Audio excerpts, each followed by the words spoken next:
This is Professor Stephen Litch in the Principles of Economics.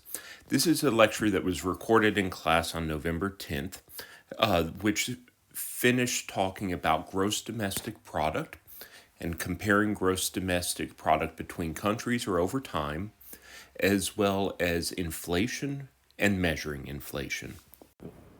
Okay, let me get started.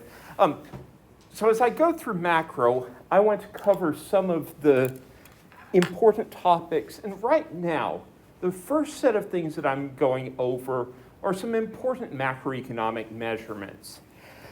But let me take a couple of steps backward and remind you all of what I discussed last week.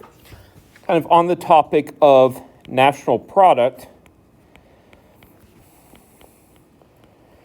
countries are interested in being able to measure what they produce. Because what they produce means what they can consume and how much they can develop. As a matter of fact, we have this statement called the National Income Accounting Identity,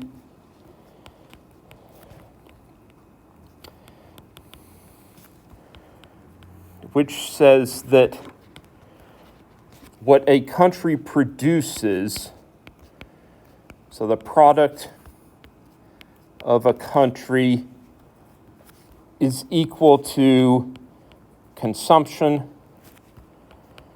plus investment plus government expenditures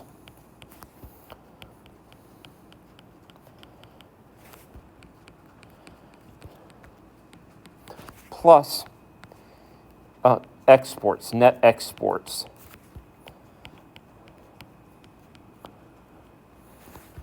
Okay, and the way this is often written is the equation Y for product equals C plus I plus G plus X.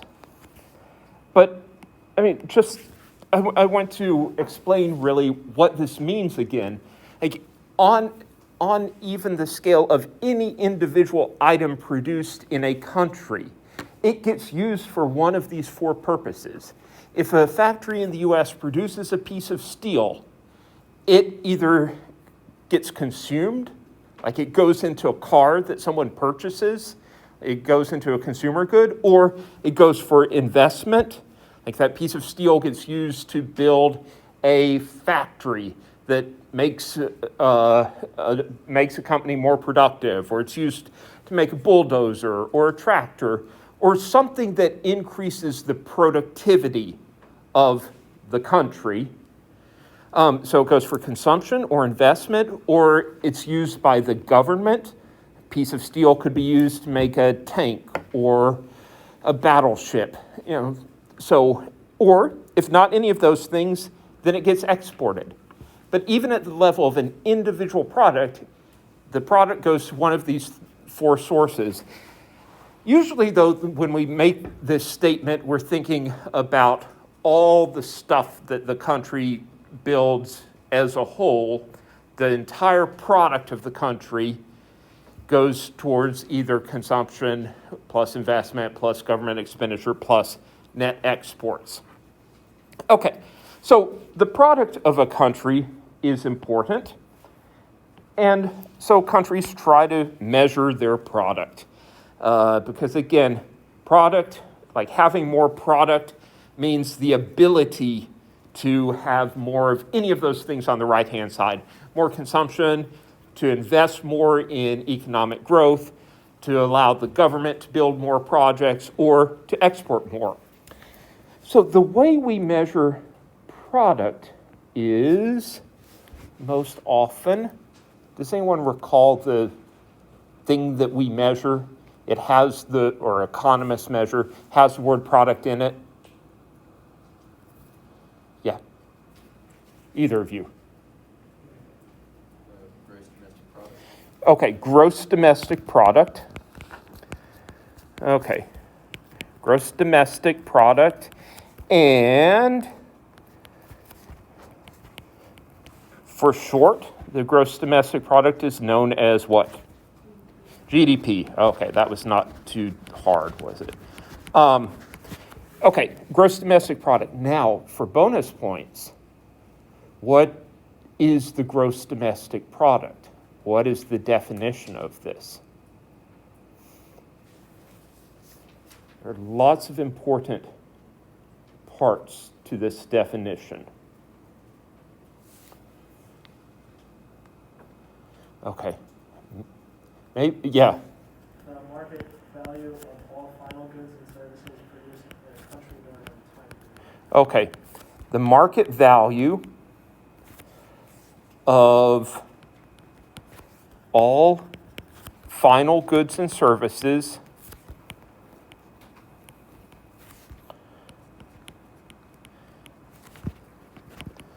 produced in a country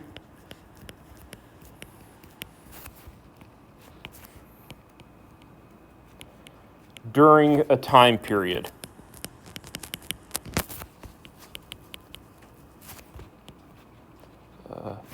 During a time period. So one thing that I will highlight is the GDP is something we always talk about, like the GDP for some country during some time period. So United States GDP in 2019, often the time period is a year. It might be quarterly GDP, so like a quarter of a year, a 3-month period. It could be monthly GDP. Okay, but it's always for a time period and for a country. As I said, there are lots of important words in here. So one is the market value is an important phrase.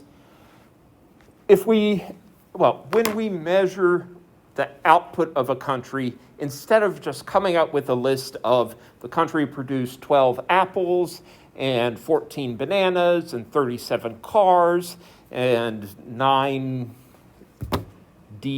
drums, whatever. Instead of just coming up with a list of all the things produced, we add that up in terms of the market value. So turn it into a dollar amount. Okay, market value of all, as I mentioned, like on Thursday of last week, in principle, it should be all things produced. Final goods and services. So we don't count intermediate goods in GDP. If a farmer grows some wheat and sells it for $100 to a bakery, which converts it into bread and sells the bread for $150 to a store, and then the store sells that bread for $300 to the consumer, the only time it gets counted in GDP is the final sale. The intermediate goods, like selling the wheat to the bakery, that doesn't count. So in the end, that counts as $300 of product. And produced, all final goods and services. Is there something else I was going to say? Oh, produced in a country. And the word produced is important.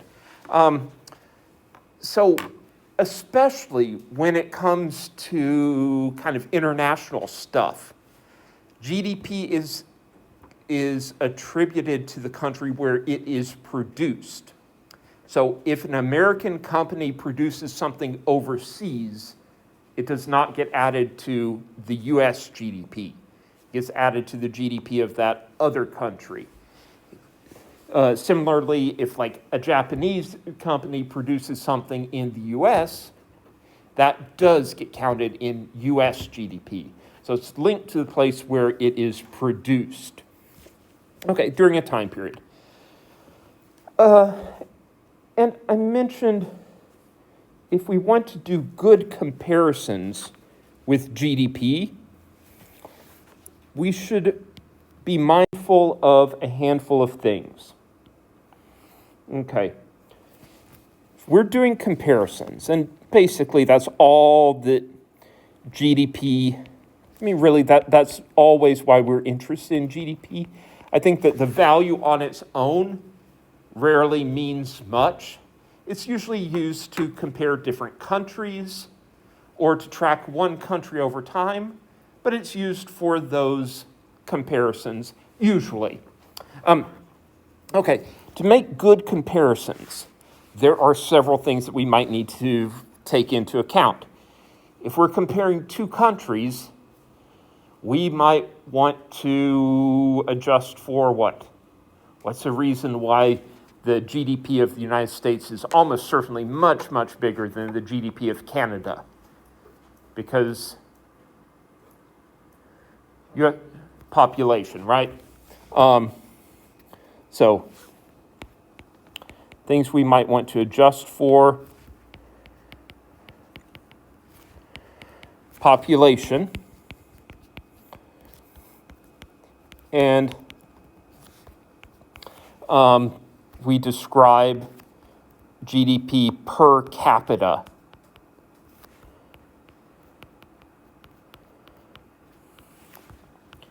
Means divided by the population.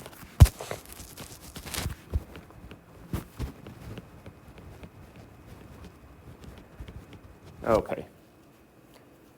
Per capita is Latin, that literally means per head, but per person. So we often adjust GDP into GDP per capita in order to take into account differences in the sizes of countries. Okay, a second thing is when we're looking at GDP over time, what do we need to account for? Did I do this on Thursday? Yeah. Inflation, right? Prices and money tend to trend upward over time. And inflation is a general increase in prices and wages. Just like if the price of everything doubles between 2010 and 2020, if price of everything doubles and wages double, that's pure inflation. And an economist would say that nothing has changed in real terms, and that's something that I should define here. The two words that are important when discussing inflation are real and nominal. Okay, real means that values have been adjusted for inflation, whereas nominal means unadjusted. So I remember my grandfather would often talk about how when he was a young man, so let's say 1940, he could go out on a Saturday night with $1 in his pocket, and that would buy him admission to the dance hall, hamburgers for him and his date, and a couple of beers, and he'd still have change left over from $1. Okay. Boy, how times have changed.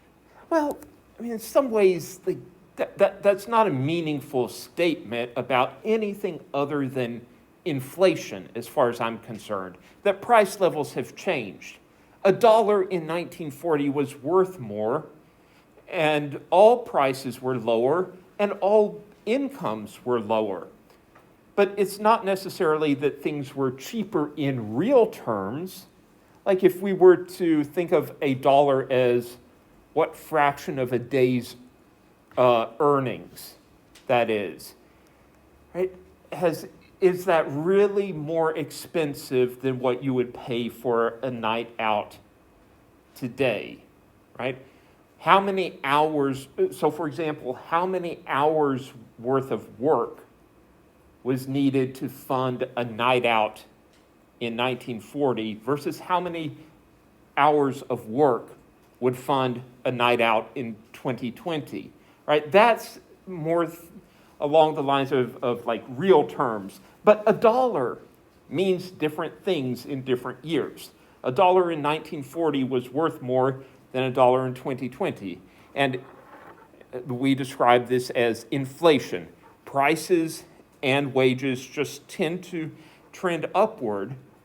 And since a $1940 was worth more than a 2020 dollar, we cannot simply look at the nominal GDP in 1940 and compare that to the nominal GDP in 2020, like nominal in terms of the dollars at the time, because those 1940 dollars were worth a lot more. Okay, so do you all understand how I'm using the word nominal here? Yeah? Okay, so when my grandfather talks about, he'd go down to the dance hall with $1 in his pocket, and he talks about how much he would pay for hamburgers or beer at the time. It was all in, those prices are nominal prices. Now, if it was a nickel for a beer, that nickel in 1940 is a different amount than a nickel today. Okay, in real terms, again, that means adjusted for inflation. And so I'll talk about inflation more later today. That's going to be a big topic today. All right, and a final thing that we might want to take into account when comparing countries is that the cost of living might be different between countries. And so even if per capita GDP is higher in Switzerland than in the US, the cost of, even though the per capita GDP is higher in Switzerland than in the US, an American might have a higher standard of living because Switzerland is an expensive place to live, right?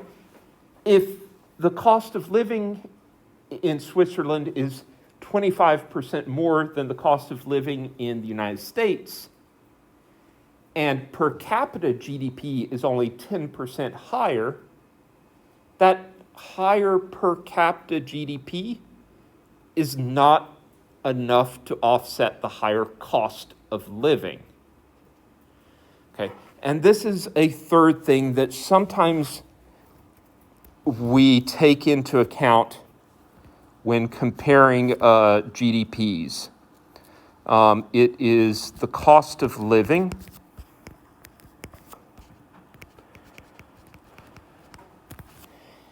And we talk about the values in terms of purchasing power parity.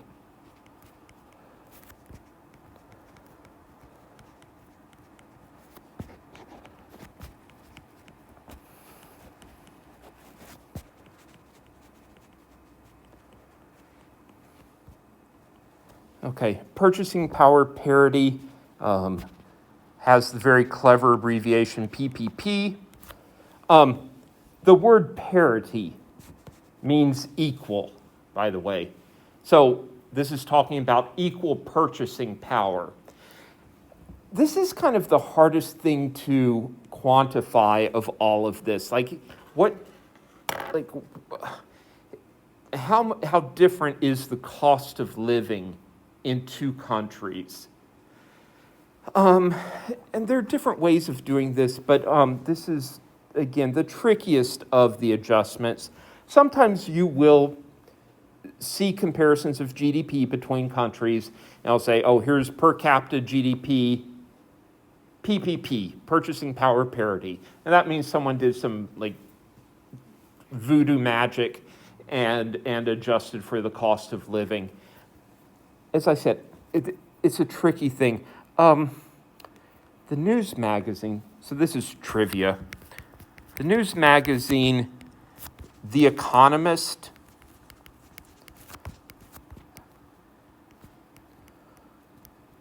every year posts what it calls the Big Mac Index.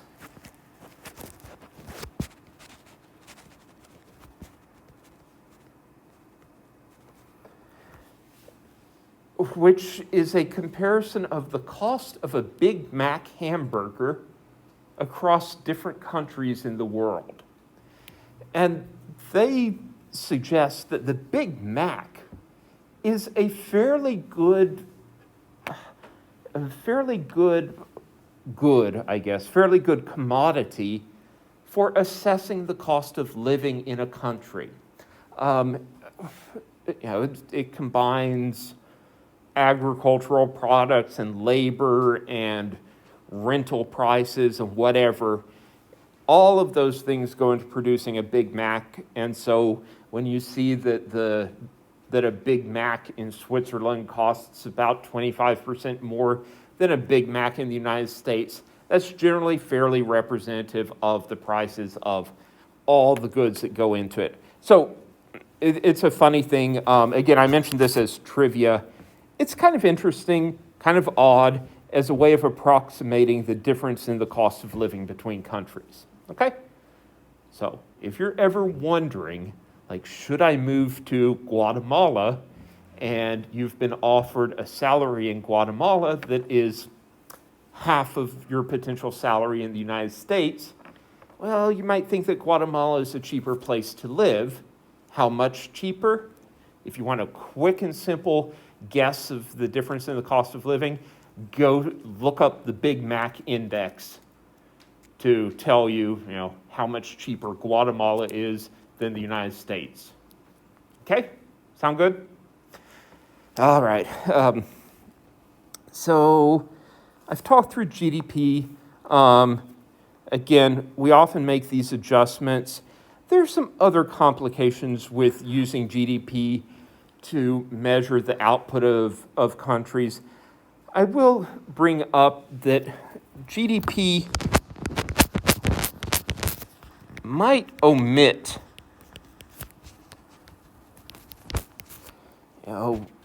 non-market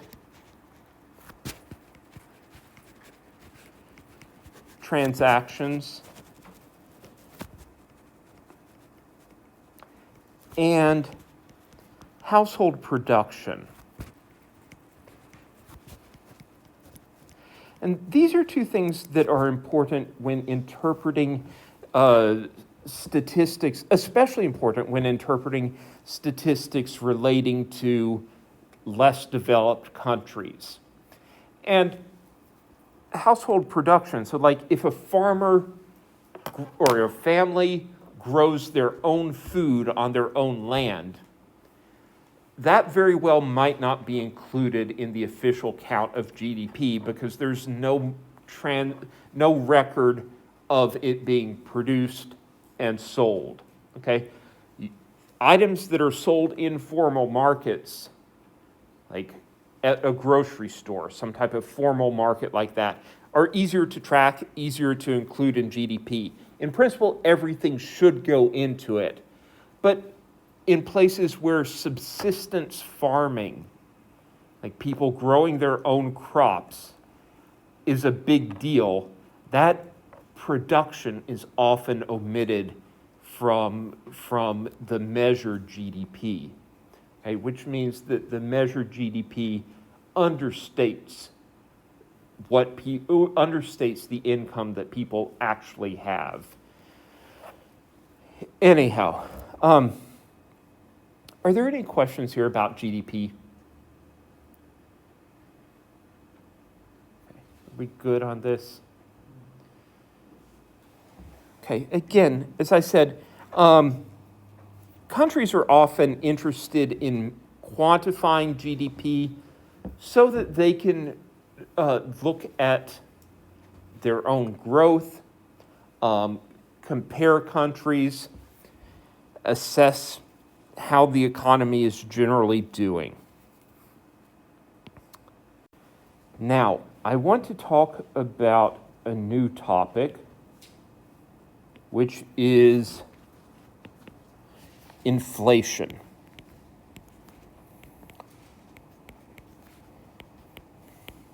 I believe at this point I'm moving into the next chapter of the textbook.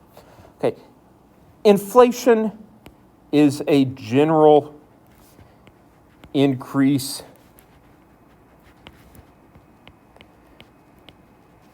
in prices and income.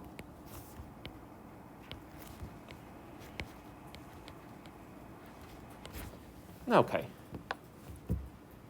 does anyone, well, let me take that back. Are you all comfortable just with the assumption that prices tend to go up over time? That's just the natural way things go, and you automatically know that if you're comparing a price from 1990 to the price of something today, the price today is expected to be higher for the same thing, but also we expect that all other prices are higher, all incomes are higher, and that's just the natural trend in prices and incomes, correct? Okay, and so we call that inflation. And again, as a formal definition, inflation is a general increase in prices and income. Okay, but we want to measure inflation. Why? There are maybe 3 reasons I'll give why we want to measure inflation. Well, why economists like to measure inflation. One is that some government programs are impacted by inflation. So, for example, Social Security benefits.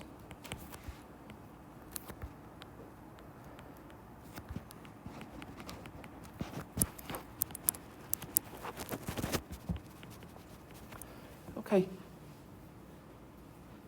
Imagine that you retire in 2020 and the government says, okay, you get $1,000 a month Social Security benefits. Okay, great. So you get your retirement income from the government. And then between 2020 and 2030, there is inflation and prices double.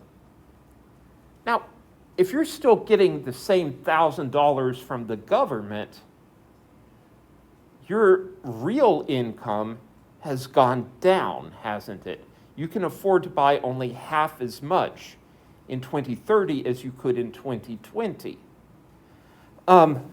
So government benefits, at least if we want to keep people at the same standard of living, we need to adjust government benefits for inflation. Social Security tries to do that.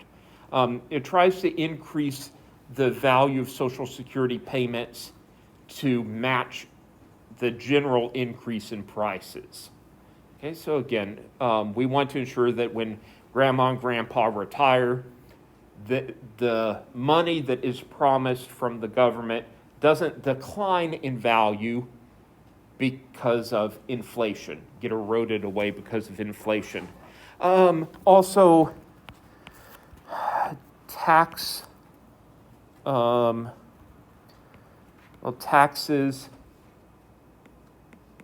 mean, there's some things in taxes, personal income taxes, that would be impacted by inflation. So imagine, okay, maybe think back to when I talked about personal income taxes. I said that often there are different tax brackets, and there's a graduated income tax or a progressive income tax. And the first dollars that a person earns are taxed at a lower rate than the next dollars are earned at the next dollars are taxed at a moderate rate. After that, the rate at which they are taxed keeps going up. So imagine, like hypothetically, income between $0 and $10,000 taxed at 10%, and between 10,000 and 50,000 taxed at 20%, and above 50,000 taxed at a third rate at 30%. Okay. If these thresholds, like 10,000, 50,000, if those are fixed to like their nominal values, over time, in real terms, they will creep down. Yeah? So, imagine between 2020 and 2030, all incomes and prices double. That means that a person earning $15,000 in 2030 has the same real income as someone earning $7,500 in 2020.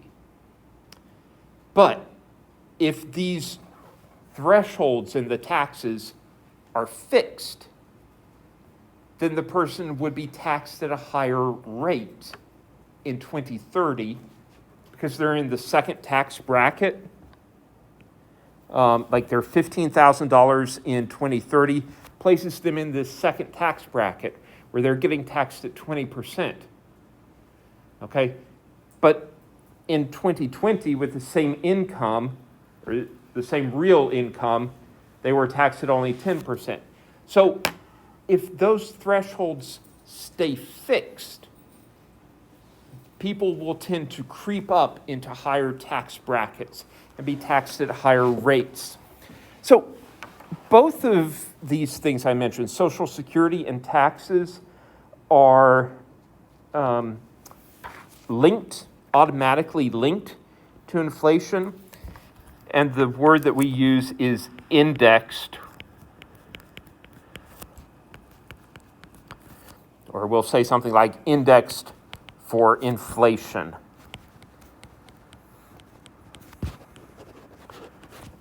To mean that they are automatically linked to inflation. If the Bureau of Labor Statistics says that there's a 3% inflation rate between 2020 and 2021, then Social Security benefits will automatically be increased by that same 3%. And all of these thresholds in the income tax system will be adjusted by 3%. Okay, so the word we use is indexed to capture that. Alrighty, going back, I said, why might we be interested in measuring inflation? Some government programs.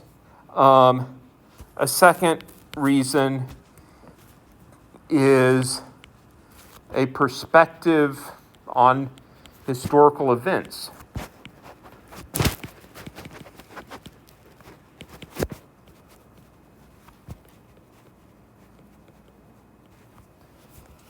If I told you that in 1980, the typical worker earned, let's say, $25,000 a year, and in 2020, the typical worker earns $40,000 a year. Which of those people is better off? Who can afford to buy more stuff? The worker in 1980 or the worker in 2020? In order to answer that, you would need to be able to convert 1980 prices into 2020 prices. That makes sense, right? So to be able to compare values across time, you need to know what the conversion is.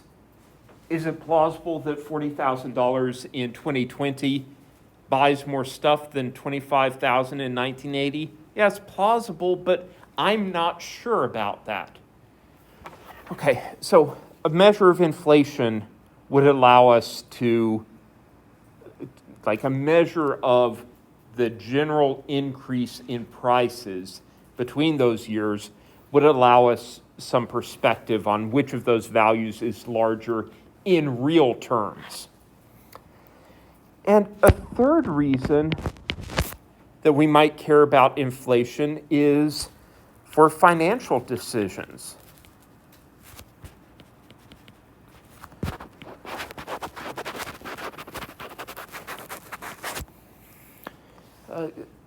If you're trying to make a smart savings decision, imagine you've got $1,000 and you walk down to the bank and say, I'm thinking of putting this into savings.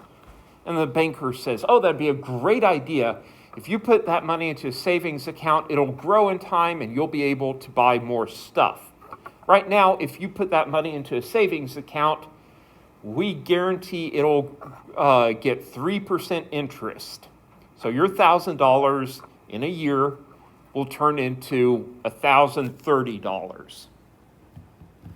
Well, that sounds good, but those are almost certainly nominal values that are being discussed. The interest rate that the bank quotes is always a nominal interest rate.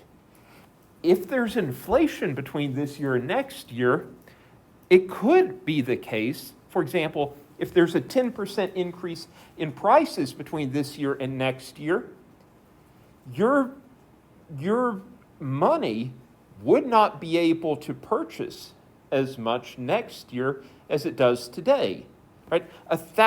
What you could purchase with $1,000 today would cost $1,100 in a year if there's 10% inflation. If you put your money in the bank, it'll grow, but it'll grow to $1,030. And you would not be able to afford as much in a year as you could purchase today. If the inflation rate is higher than the nominal interest rate, you're losing money by putting it into savings. Okay, any questions about what I mean? Okay, so, economists will say that really the important thing for people to pay attention to is the real interest rate,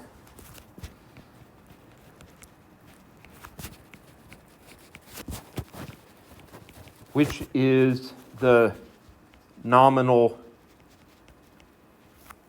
interest rate minus the inflation rate.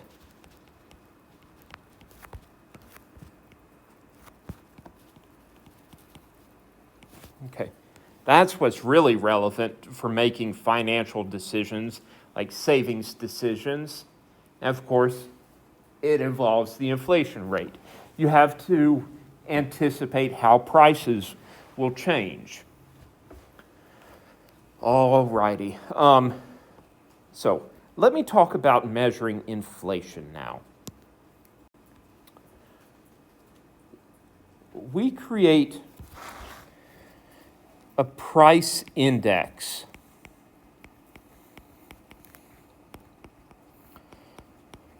Okay, there are different ways that we do this, but basically we price, or we, take that back. We calculate the cost of a bundle of goods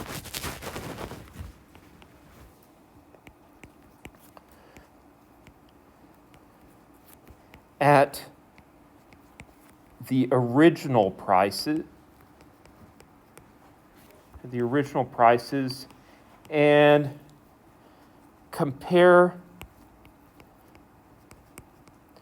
to the cost in another year's prices. Let me back up just a little tiny bit, clarify that we're talking about the cost of the same bundle of goods. Okay, compared to the cost of the same bundle in a different year's prices.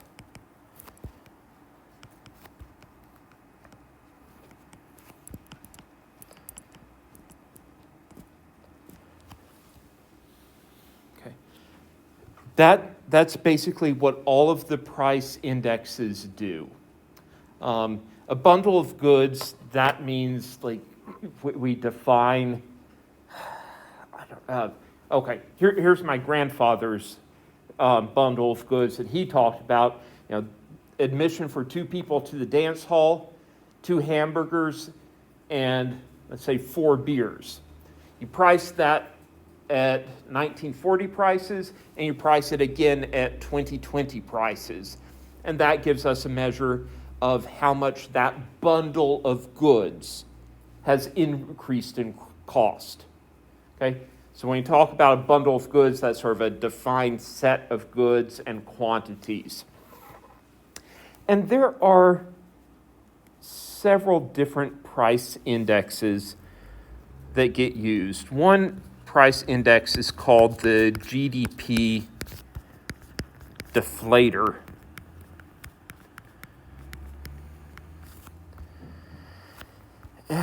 And this calculates the cost or the value of everything produced in a country.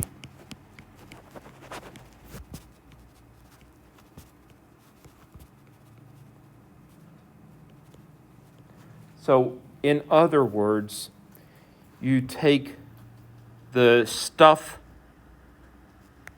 produced in 2010 and find the cost at 2010 prices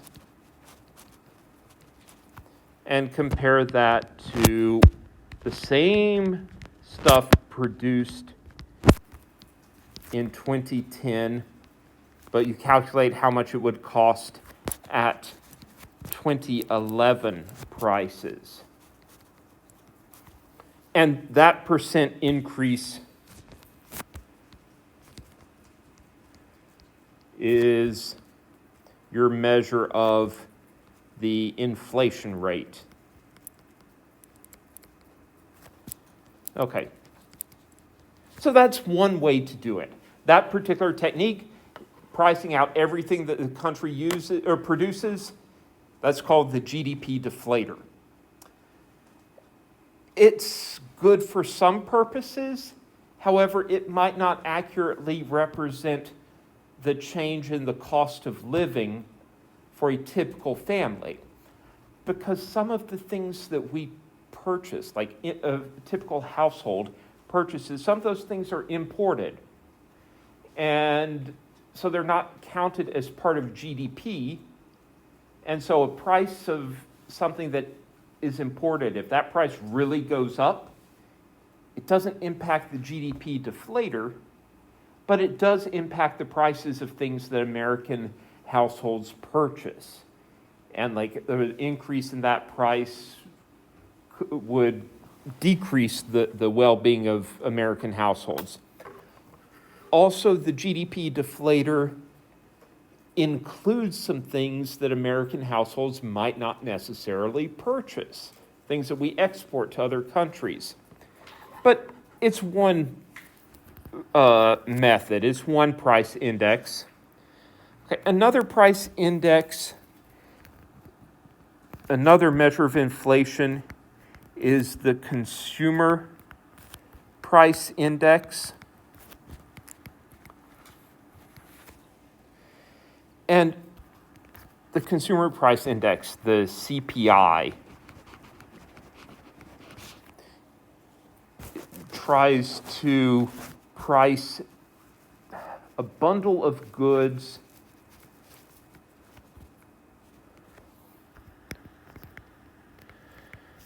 that a typical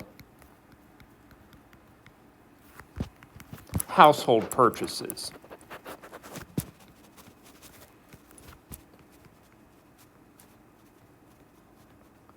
Okay. So it defines like a set of things that a typical household would purchase over the course of a year, and it calculates how much that bundle would cost at prices in 2010, how much it would cost at prices in 2011, how much it would cost in prices at 2012. So pricing out that same bundle of goods year after year, but the bundle they select is what the typical household purchases. And so it's supposed to give us an impression of how much prices have increased for a typical family. And if we're trying to make adjustments to government benefits, it probably makes the most sense to adjust based on the increase in the prices of what typical families purchase. Okay, so again, the things that households purchase, as opposed to say, the GDP deflator, which is everything the U.S. produces. Maybe it gets consumed by American households, maybe it gets consumed elsewhere, maybe it goes toward government production. Okay, CPI tries to get at only the things that families are buying. A third measure I'll mention is the producer price index, the PPI. Okay, producer price index measures the increase in costs for a bundle of goods that are used in manufacturing.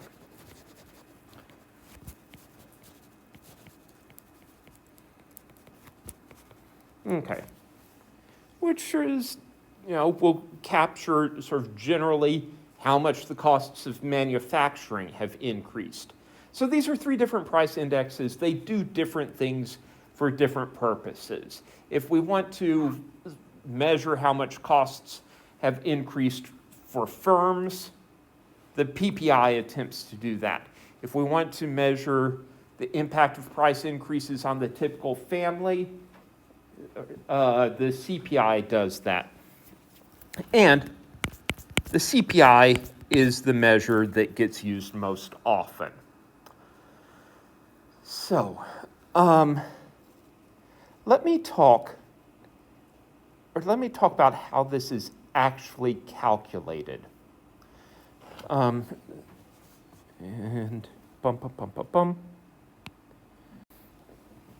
Okay. And there may be two skills that you should try to pick up here. One is the ability to calculate the price index for each year, and the other is the ability to adjust prices or wages between years based on having a price index. So the price index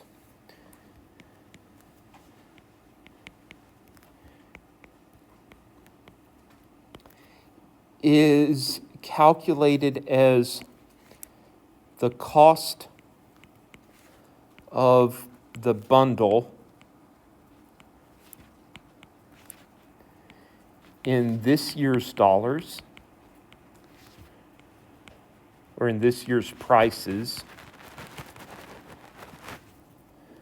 divided by the cost in the original year's prices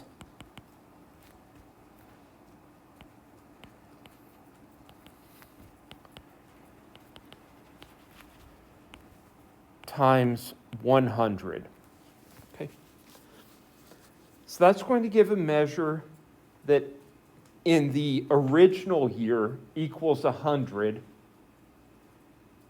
And then if there's inflation, it'll be higher than 100 in later years.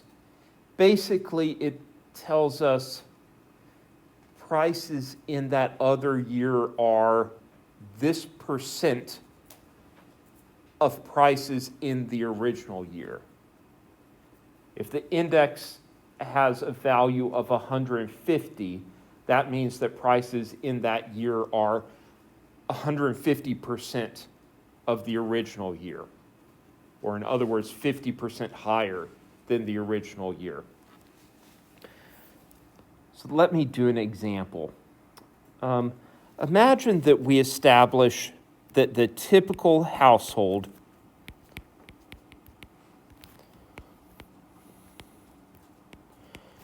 purchases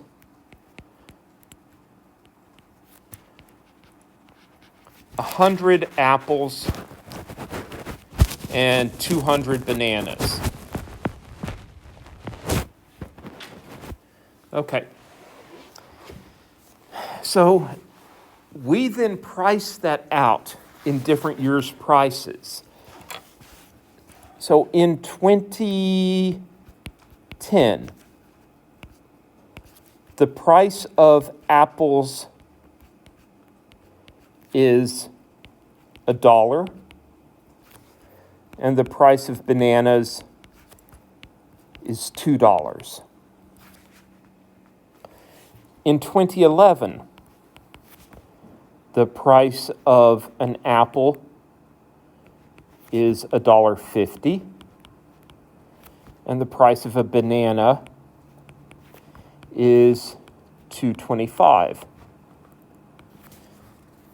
In 2012, the price of an apple is $2, and the price of a banana is $3.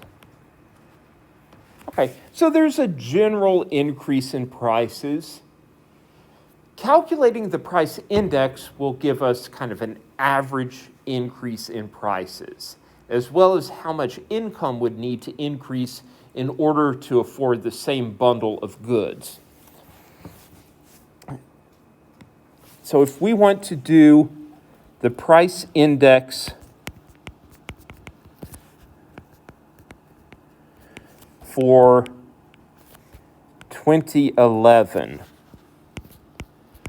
using 2010 as the base year or original year, we would price out this bundle, 100 apples plus 200 bananas, at 2011 prices, divide by 2010 prices. Okay, so it's 100 apples times $1.50 per apple plus 200 bananas times $2.25 per banana. Okay. And then that gets divided by 100 apples times $1 a piece plus 200 bananas times $2 a piece. Okay. So it's pricing out that same bundle in the original year's prices, in 2010 prices, and in 2011 prices, times 100. So that amounts to what? $150 plus 200 times 225, that's $450 over 100 plus 400. Okay, and then that is 600 over 500 times 100. So 120 is the value of this price index for 2011. Got it? Okay. In other words, it costs 20% more to purchase the same goods. And I also think of this in terms of like what would we need to do to grandma and grandpa's Social Security benefits in order to ensure that grandma and grandpa can afford to buy the same amount of stuff and that inflation doesn't wipe away their Social Security benefits. Well, Social Security benefits would need to increase by 20%. Do you follow that? Like the 20 is like 120 minus 100. That gives me the 20% that I'm talking about. Yeah, or in other words, Social Security benefits this year, Social Security benefits in 2011 need to be 120% of Social Security benefits in the base year in 2010. And we can keep doing this for other years. I'll do it for 2012 as well. The price index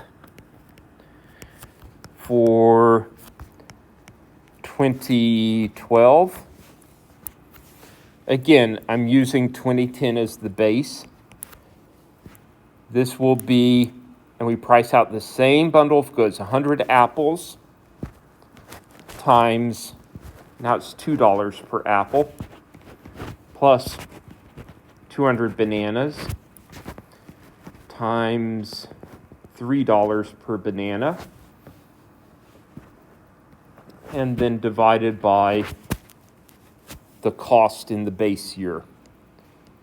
100 apples times $1 per apple, plus 200 bananas times $2 per banana. Okay, and then times 100. So in the numerator, this is what, 200 plus 600 divided by 100 plus 400. So this is 800 over 500 times 100 equals 160 is the value of the price index. Okay. And again, like basically this means that prices have increased by 60% from 2010 to 2012. If we needed to adjust grandma and grandpa's Social Security benefits so that they could purchase the same things in 2012 that they did in 2010, we would have to increase their Social Security benefits by 60%. Okay. And sometimes you'll see a table that shows, like, for different years, the CPI in the different years. So like 2010, 2011, 2012, CPI takes values of 100, 120, 160. Okay. Again, these values are the values of the index. You think of them relative to 100. 100 means the same, or like that's the reference year. In a year when the value is less than 100, prices were generally lower. In a year when the prices are higher than 100, or the index is higher than 100, prices were generally higher. And we can use this to convert values in different years. So if we want to do that conversion,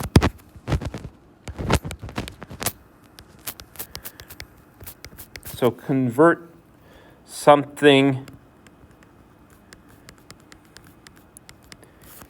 in 2011 dollars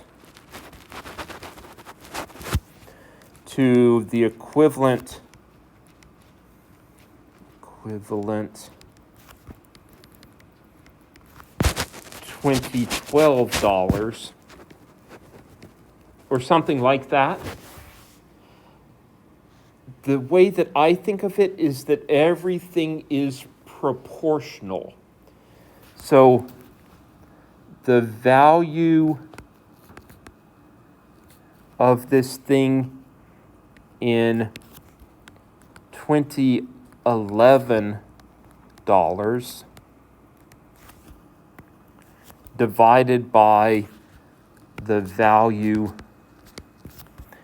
in 2012 dollars is equal to the index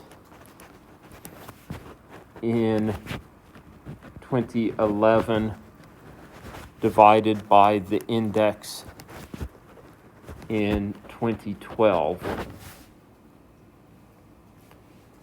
Okay. And by the way, I'm using 2011 and 2012. This works with any years. So let's do like $150 in 2011 is equal to how much in 2012? Well, value in 2011 dollars, 150, over the value in 2020 dollars, for now I'll just put a question mark there, equals the value of the index in the value of the index in 2011, which was 120, divided by the value of the index in 2012, which was 160. So this tells us how that conversion works. And then the rest is math. Like, what value does this need to be down here in order to get the ratio to work out? Let's see. Looks like the fraction on the right is 3/4, right? So then this needs to be $200. Okay? So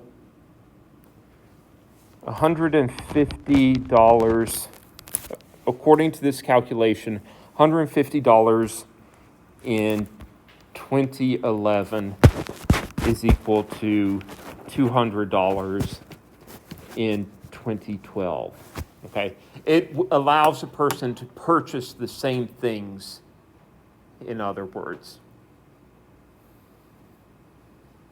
Okay, everything here kind of clear?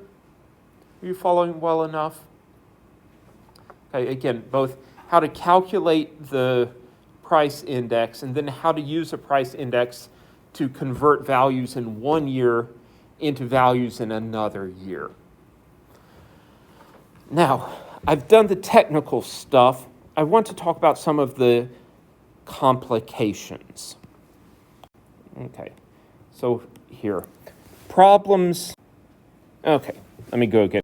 And I'm going to start recording again without pressing the wrong thing. Trying not to press the wrong thing. Oh my goodness, what a mess. Here, now let me do problems with measuring inflation.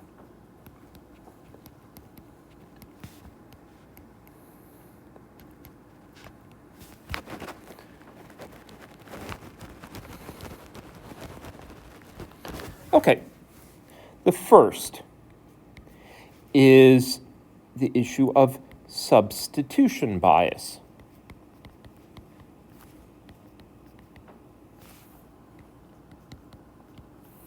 Okay, as prices go up, people change what they purchase.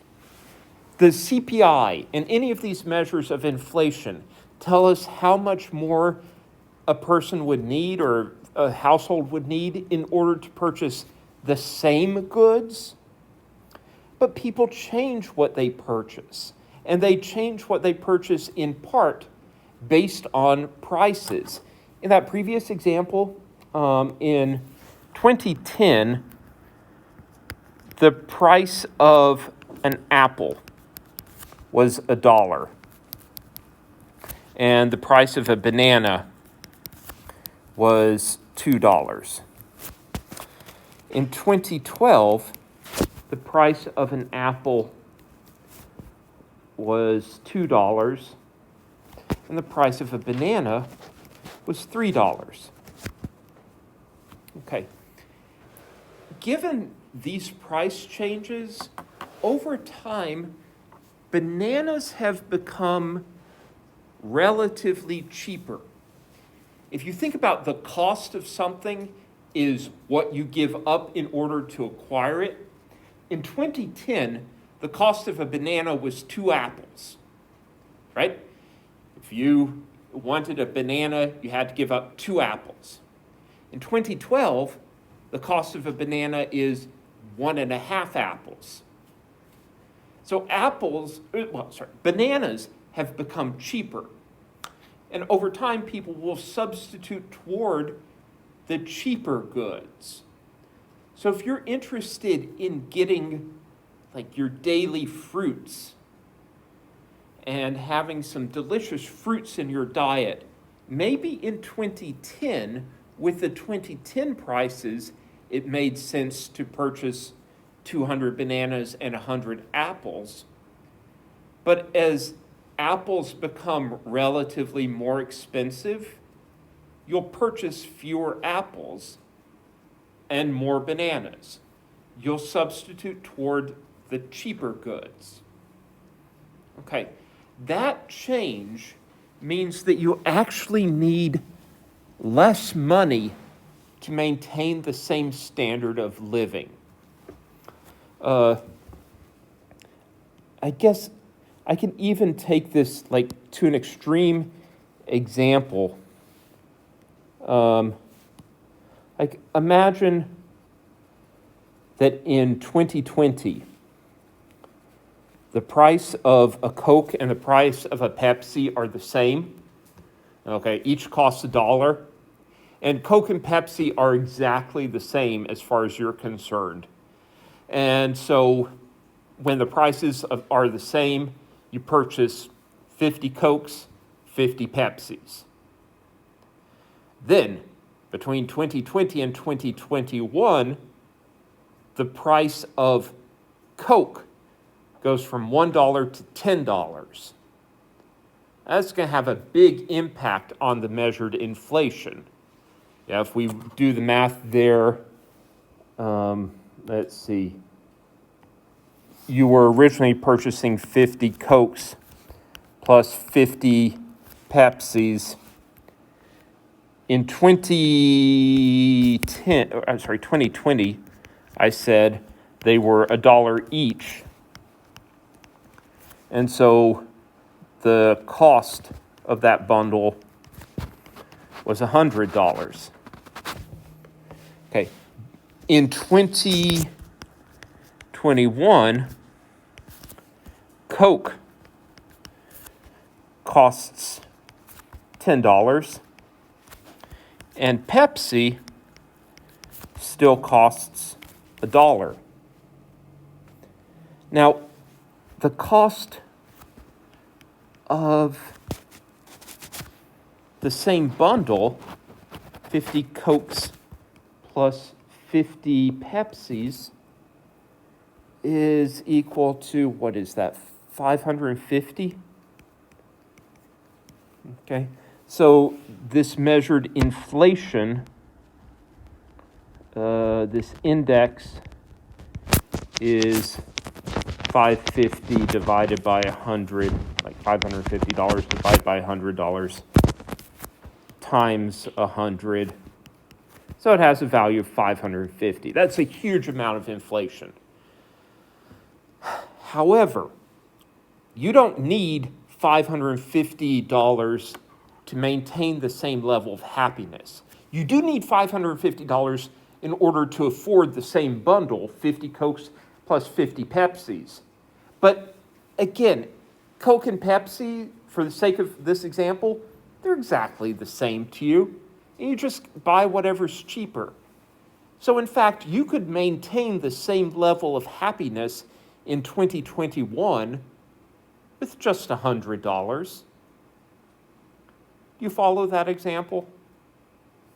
Yeah, I mean, you just spend $100 on Pepsi, and you're just as happy. So you don't need more money to maintain the same level of happiness. You would need more money to purchase the same bundle of goods. And that's like, you would now need $550 to purchase the same bundle of goods, but you don't need $550 to maintain the same level of happiness. However, the way that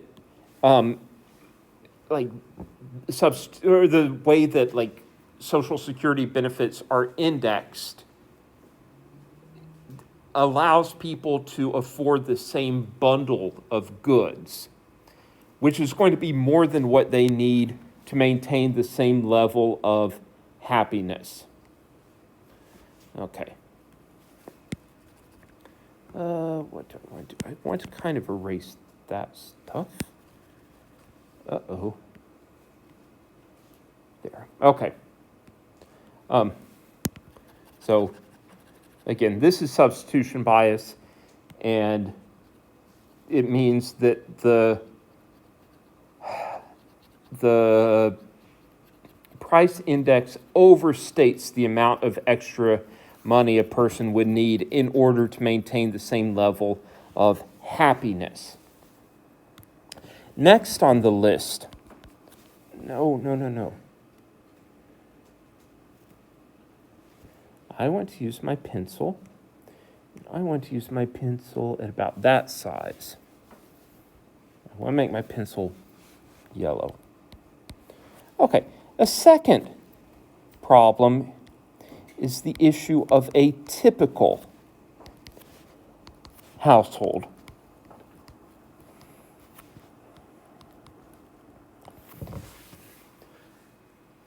Again, the CPI tries to capture the increase in the cost of the goods that a typical household buys, but that might not be appropriate for certain subpopulations. For example, if we're talking about Social Security, are the families that get Social Security benefits typical families, or are they different from the typical household in some way? What's the obvious way they'll be different from the typical household? Families getting Social Security will tend to be, is this obvious? Older, right? Be older, and they'll buy the kinds of things that older people buy. So what is that? Probably more health care, yeah? So if the price of medication goes up substantially, that has a big impact on the elderly. And it might be a small portion of the budget of the typical household, but a large portion of the budget of the households of Social Security beneficiaries. Another way that older households are different is they tend to spend less on housing, right? The cost of the place where they live. Because young people might be renting or paying off a mortgage. That might be normal for the typical family, but by the time they get to be retirement age, they're likely living in a home that they already own. Okay, so that's another complication. Now, there are alternative measures of the CPI that are tailored to certain populations. I believe the CPIX is something that tries to have a bundle of goods that's more appropriate for older households. There's something called the CPIU, which is for urban workers. Because, I mean, again, urban versus rural households, they tend to be purchasing different things. I mean, rural households out in the country spend more on transportation, cars and gasoline. They probably spend less of their income on restaurant meals. So they purchase a different bundle of goods. The rural families purchase a different bundle of goods from an urban family. Okay, so again, there's this sort of special inflation measure for the urban workers. Couple other things. One is quality, and along the same lines, new goods. Okay, so when we price out a good over time and how much it costs to purchase this good in 2010, in 2011, 2012, there may be a problem making a fair comparison if the good is changing over time, if the quality of the good is changing over time. Think, for example, of televisions.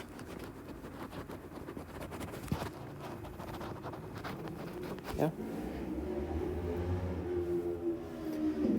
Okay.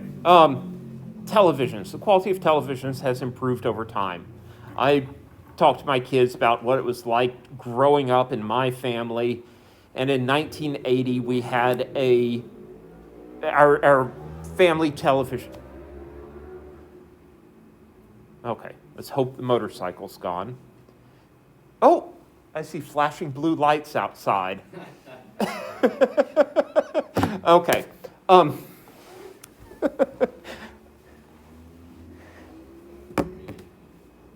Okay, anyhow, go away. Stop distracting me.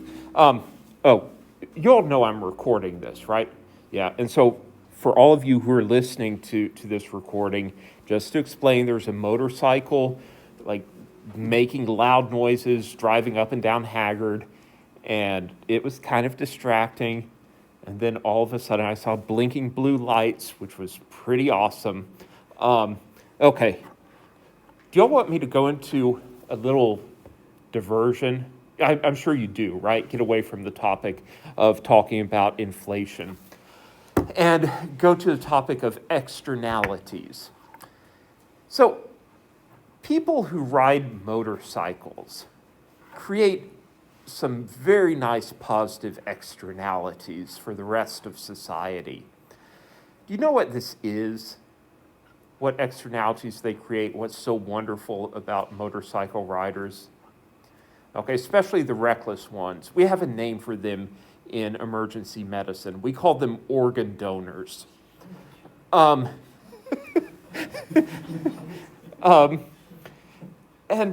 you know, I mean, it's true. So I've mentioned my wife has like problems with her eyes, and actually next week she's having another cornea transplant, and we were talking with the surgeon yesterday, and he's like, don't worry, we're going to get you some nice, healthy, young tissue for your eyes. And I'm like, okay. You know, it's strange to think about who the donor was. I'm like, probably some reckless young motorcycle driver. Gosh bless them. They are so wonderful with their healthy young corneas. Now, there's an economist by the name of Gordon Tullock who points out that we mandate a lot of vehicle safety, and like motorcycles, there are laws requiring motorcycle passengers and drivers to wear helmets. That is not what we should be doing, because, in fact, we should be subsidizing motorcycle drivers who want to drive recklessly. Be like, here's an extra $100 for driving recklessly. because you're actually doing a service to society by putting your life at risk and making your healthy young organs available. Tullock also suggests this idea of what's called a Tullock spike. That if we want to be serious about cutting down on traffic fatalities, instead of putting things like seatbelts and airbags in cars, instead we should have like a sharp metal spike that pops out of the steering wheel in case you're in an accident, right? And impales the driver. Just be clear, like, what would that do to your driving? Would it improve the quality of your driving?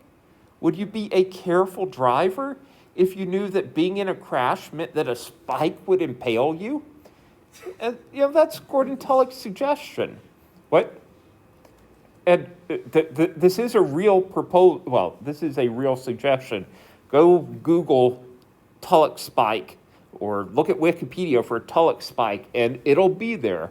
This suggestion he had of putting these spikes in cars. Now, if this encourages everyone to be a safe driver, we eliminate the most dangerous risk on the road, which is the other driver.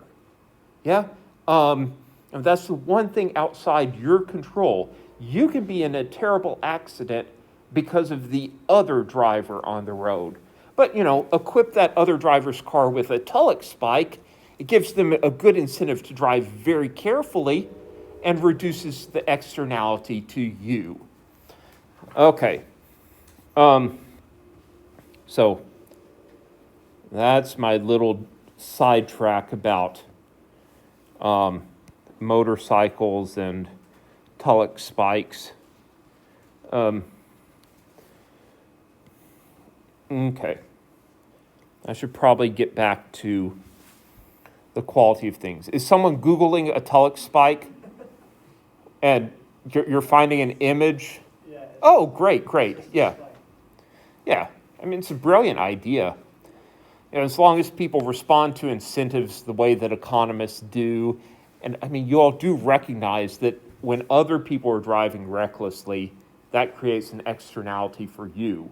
And we need to cut down those externalities, and Tullock spikes will do it. Alrighty, going back to inflation. The measures of inflation don't take into account that the quality of the good might be changing over time. And again, perfect example like televisions or cell phones or cell phone service.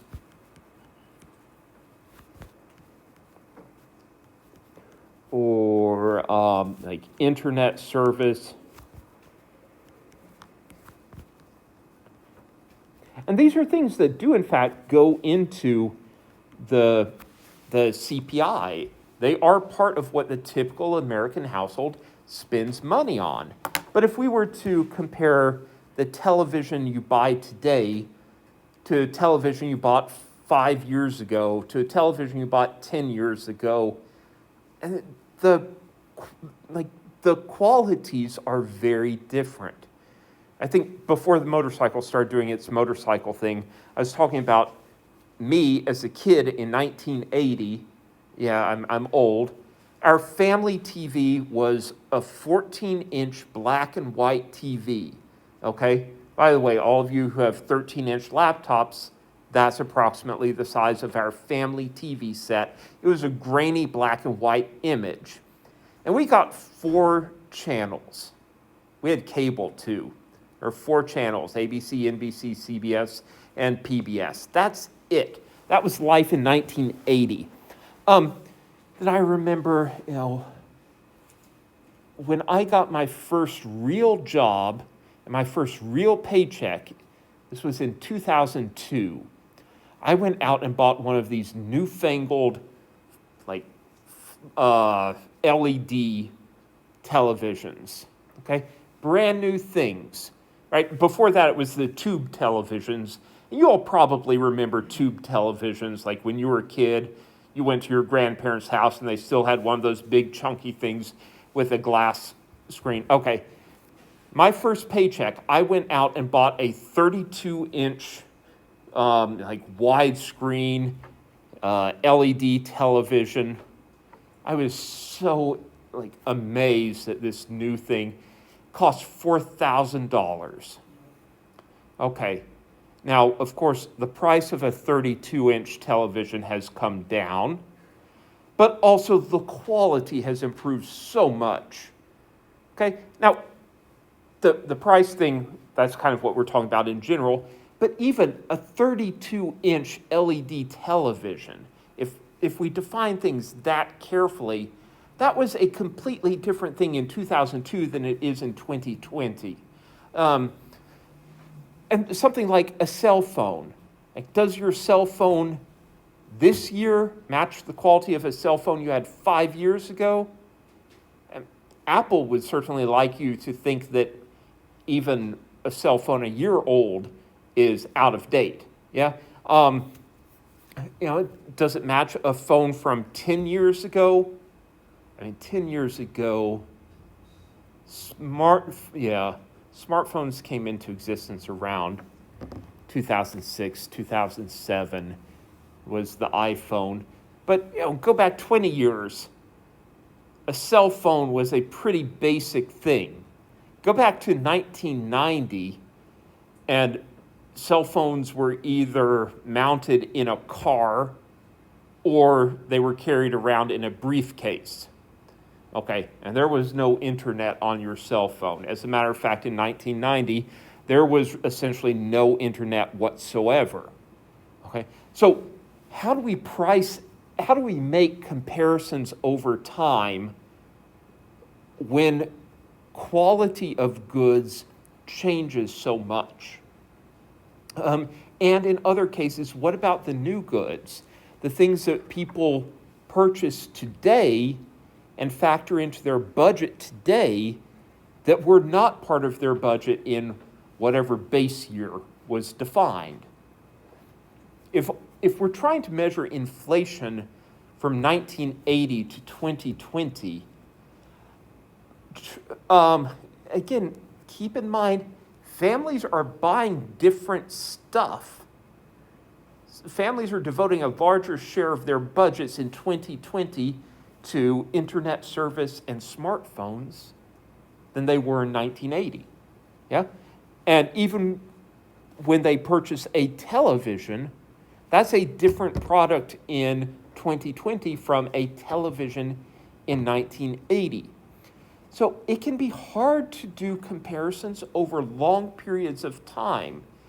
And even if we were to establish that like X dollars in 1980, let me take this back.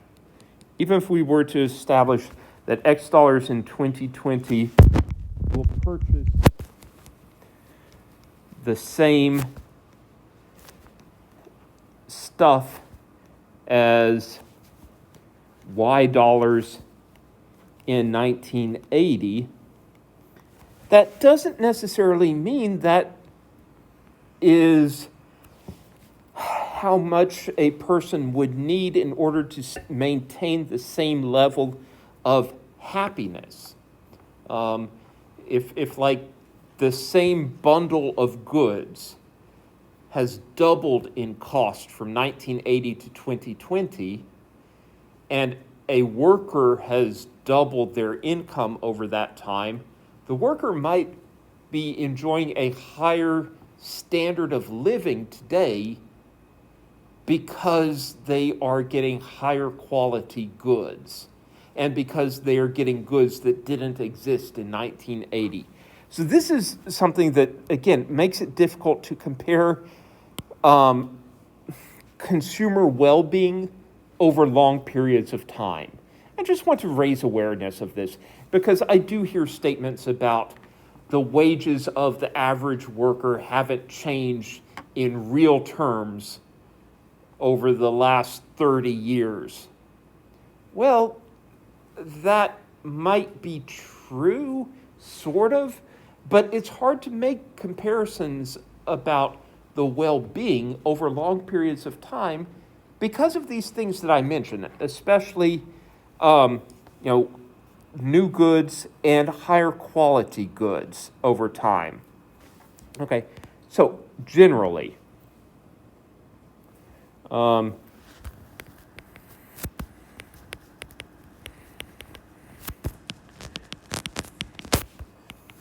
inflation indexes overstate the cost of maintaining the same level of happiness.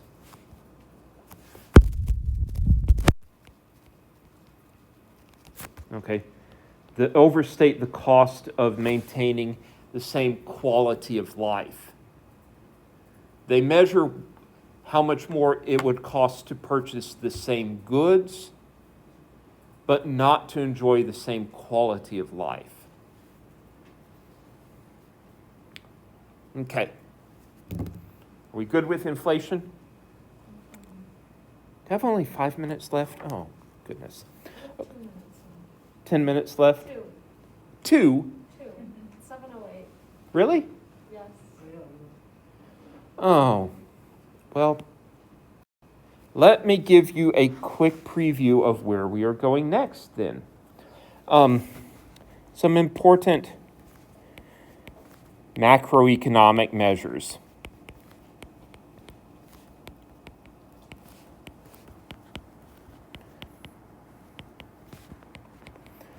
If I'm going to make you all more educated about macroeconomics,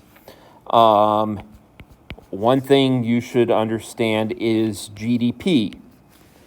What it means, why we measure it, how we use it. Okay. Another important macro measurement that you will encounter is inflation. There might be a couple more important macro measures that you should know about. Does anyone want to name one or two that you'll hear about in the news for the rest of your lives? Macro measurements, macroeconomic variables, things that like indicate the health of the economy or something. Sure. Life expectancy. Oh, life expectancy is important, but it's not macroeconomics. Yesterday, the president tweeted about how much something has improved over his term. What does the president like to take as a measure? Unemployment. Okay, but that actually wasn't what he tweeted about, but it is one of the two things that I was going to put on the list. Yesterday, he tweeted about how good something else was that he often takes as a measure of how well the economy has done during his term. Stock market. Okay, great. So those will be the topics for Thursday, okay? What to make of those two measurements. Does that sound good? Yes. Okay. Be useful information for the rest of your lives.